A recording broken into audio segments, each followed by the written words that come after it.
السلام علیکم دوستو، اس ویڈیو میں آپ کو اندھیرے میں حضرت انس رضی اللہ عنہ کے فعل کے بارے میں بتاؤں گا۔ تو چلیے ویڈیو کو شروع کرتے ہیں۔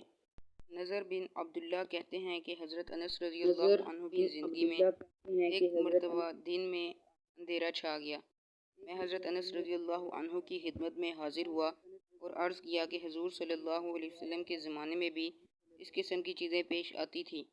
انہوں نے فرمایا، خدا کی پناہ، حضور صلی اللہ علیہ وسلم کے زمانے میں تو ذرا سی ہوا تیز ہو جاتی تھی تو ہم لوگ قیامت کے آ جانے کے خوف سے مسجدوں میں دوڑ جاتے تھے۔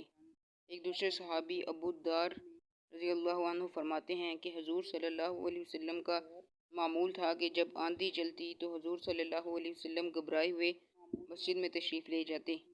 فائدہ: آج کسی بڑے سے بڑے حادثہ، مصیبت، بلا میں بھی مسجد کسی کو یاد آتی ہے۔ عوام کو چھوڑ کر خواص میں بھی اس کا اہتمام کچھ پایا جاتا ہے۔ آپ خود ہی اس کا جواب اپنے دل میں سوچیں۔